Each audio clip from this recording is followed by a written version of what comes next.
bonjour les amis, j'espère que vous allez très bien par la grâce de Dieu et j'espère que vous avez passé une bonne fête de Noël, que vous avez manifesté l'amour autour de vous. Alors nous continuons dans notre sujet qui est Jésus, la source d'eau vive. Et pour ce jour d'aujourd'hui, donc nous terminons le dernier sous-thème qui est avoir soif et pour être sauvé, avoir soif pour être sauvé. Donc nous continuons notre lecture dans Jean chapitre 4 à partir du verset 3 jusqu'au verset 15. Donc ce texte nous parle de cette femme samaritaine, cette femme qui était au puits à qui Jésus a demandé de l'eau. Et cette femme a dit à Jésus, si tu peux me donner de ton eau, parce que Jésus lui a demandé de l'eau du puits et Jésus lui a dit, si tu bois cette eau du puits, ta soif ne sera pas étanchée. Mais si je te donne l'eau de vie, cette eau-là va étancher ta soif. Et cette femme-là a dit à Jésus, alors donne-moi de ton eau pour que je n'aie plus jamais soif et que je ne vienne plus puiser là, dans ce puits-là. Nous voyons que cette femme-là avait deux raisons pour lesquelles elle a demandé à Dieu. Deux raisons pour lesquelles elle avait soif. La première raison, c'était pour assouvir sa soif. Et la deuxième raison, c'était pour ne plus jamais revenir dans ce puits pour puiser. Parce que c'était tellement difficile, le puits était profond, ça demandait beaucoup d'efforts pour aller puiser. Oh, combien nous ressemblons à cette femme. Nous demandons de l'eau à Dieu. Nous demandons, nous avons des besoins pour assouvir notre soif. Des besoins matériels, des besoins physiques, des besoins sentimentaux, des besoins de tout niveau. Nous avons des besoins et nous demandons à Dieu. Nous demandons à Dieu parce que nous ne voulons plus avoir soif. Nous demandons à Dieu parce que nous ne voulons plus avoir ce besoin. Nous demandons à Dieu parce que nous ne voulons plus souffrir à cause de ce manque, de ce besoin. Mais nous oublions une chose. Nous regardons aux besoins physiques, à notre propre intérêt. Mais Dieu ne regarde pas ça. Voyez ce que Jésus a répondu à cette femme. Quand la femme lui a demandé de l'eau, Jésus lui a dit, va, appelle ton mari. Pourquoi Jésus lui a posé cette question? Parce que Jésus savait. Jésus savait que cette femme-là, elle n'avait pas de mari. Elle n'avait pas de mari. Elle vivait dans le péché. Et ce que Dieu voulait faire d'abord, avant de donner le besoin d'assouvir la soif de cette femme, Dieu voulait d'abord pouvoir la sauver. Dieu voulait d'abord que cette âme-là soit libérée, que cette âme-là soit sauvée, que cette âme soit délivrée de son état de péché. Quand nous demandons à Dieu des besoins qui sont propres à nos propres intérêts.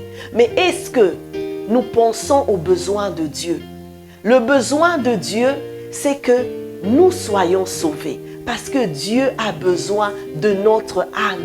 Dieu a besoin de nous. Il a besoin de nous. Nous sommes ces âmes-là que Dieu a rachetées. Jésus a racheté par son sang précieux. Et Jésus a besoin que nous soyons sauvés. La parole de Dieu dans Jacques chapitre 4, le verset 3. Je prends ma Bible, Jacques chapitre 4, verset 3, dit ceci. Vous demandez et vous ne recevez pas, parce que vous demandez mal dans le but de satisfaire vos passions. Quand tu demandes à Dieu, comment demandes-tu à Dieu? Est-ce que tu demandes à Dieu dans le but d'assouvir ta soif d'orgueil, ta soif de m'as-tu vu, ta soif de cupidité, ta soif d'envie, ta soif de jalousie? Ou demandes-tu à Dieu pour que lui, il soit le maître, que lui, il soit le Seigneur dans cette demande-là que tu fais? Que lui, il soit au centre de ce besoin-là. Si avant tu priais ainsi et tu ne voyais pas de résultats, c'est parce que tu demandais mal. Alors change ta façon de demander. Quand tu as soif, tu as un besoin, demande à Dieu et mets Dieu au centre de ton besoin. Mets Dieu au centre parce que c'est lui qui a dit aussi dans Matthieu chapitre 6, le verset 33, il a dit « Cherchez premièrement le royaume et la justice de Dieu et toutes ces choses vous sera données par-dessus tout. » Cherchez premièrement le royaume et la justice de Dieu. Alors si tu veux être sûr que Dieu va exaucer ta demande, que Dieu va étendre sa main, qui va écouter ta prière, qui va exaucer ta prière, alors demande dans le but que Dieu puisse y trouver son intérêt. Vous savez, quand on demande du travail à Dieu, Seigneur, donne-moi un travail, j'ai besoin d'un travail, j'ai besoin de subvenir aux besoins de ma famille, j'ai besoin de bien vivre, j'ai besoin d'un travail. Et Dieu te donne ce travail. Est-ce que tu mets Dieu au centre de ce travail? Est-ce que tu donnes à Dieu ce qui lui est dû? Est-ce que tu donnes à Dieu le fruit de ce travail-là? Est-ce que Dieu se trouve sa place dedans? Ou bien le travail te sert maintenant d'empêchement pour ne pas aller à l'église, pour ne plus prier? Quand tu demandes le mariage à Dieu, dans quel but demandes-tu le mariage à Dieu? Est-ce que Dieu trouve son intérêt dedans? Alors changeons notre façon de demander.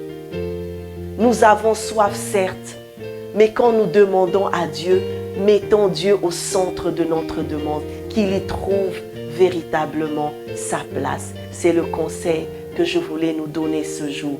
Alors joins-toi à moi, nous allons prier. Nous allons prier. C'est vrai que c'est la fin de l'année et nous faisons le bilan de cette année. Quelles sont les prières que j'ai adressées à Dieu mais qui n'ont pas été exaucées? Quelles sont les demandes que j'ai faites à Dieu mais ça n'a pas été écouté? Peut-être que j'ai demandé mal. Alors je change ma façon de demander à Dieu. Je prie pour les intérêts de Dieu. Je prie pour le royaume des cieux. Je prie pour les âmes de Dieu, que les âmes soient sauvées. Je prie pour que les serviteurs de Dieu soient encore loin, soient encore remplis du Saint-Esprit pour apporter la parole de Dieu et pour sauver les âmes. Je prie pour que je sois une source de bénédiction pour les âmes. Je prie pour tout ce qui concerne le royaume de Dieu. Changeons notre façon de prier. Alléluia. Merci Seigneur. Merci Jésus. Alléluia. Source de vie, berger d'amour, dans ta présence, je suis transformé,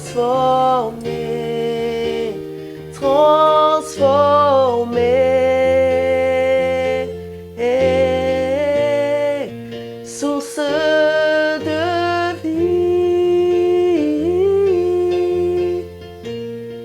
berger d'amour, dans ta présence, je suis transformé, toi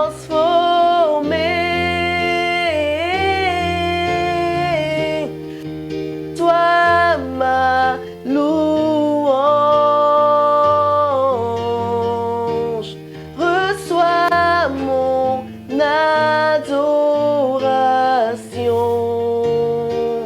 Tu es merveilleux,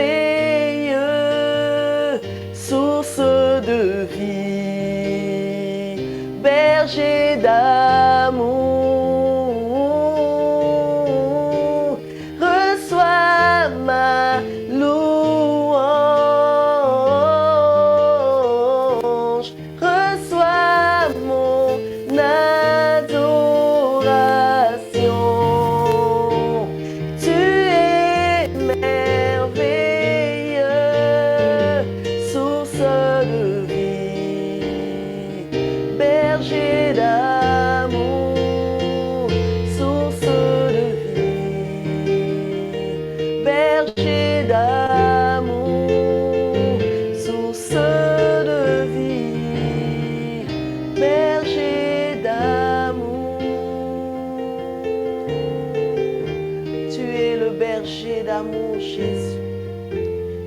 la source de vie. Tu es la source intarissable, Seigneur.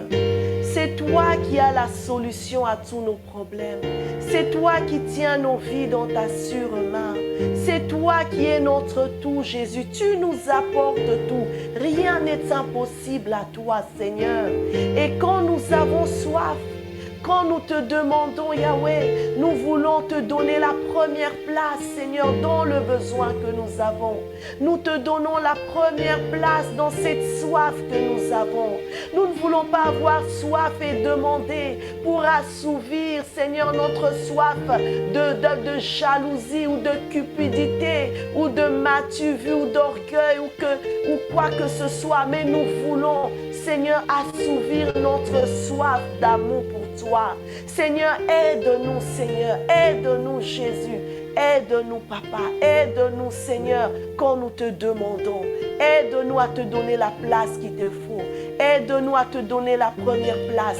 Aide-nous à chercher premièrement ton royaume et ta justice, parce que nous savons que le reste, tu nous le donneras. Que toute la gloire te revienne. Merci de rencontrer quelqu'un ce jour dans sa demande, dans son besoin. Seigneur, exauce les prières, apporte les solutions aux problèmes. Seigneur, nous voulons qu'en cette fin d'année, que nous puissions encore t'élever, te glorifier, te rendre des actions de grâce pour nos prières que tu as exaucées. Que toute la gloire te revienne. Au nom de Jésus, nous avons ainsi prié. Amen, amen, amen. Que Dieu vous bénisse abondamment. Que Dieu vous bénisse. Que Dieu vous bénisse vraiment. Je suis toujours dans la joie d'être ensemble avec vous. Alors,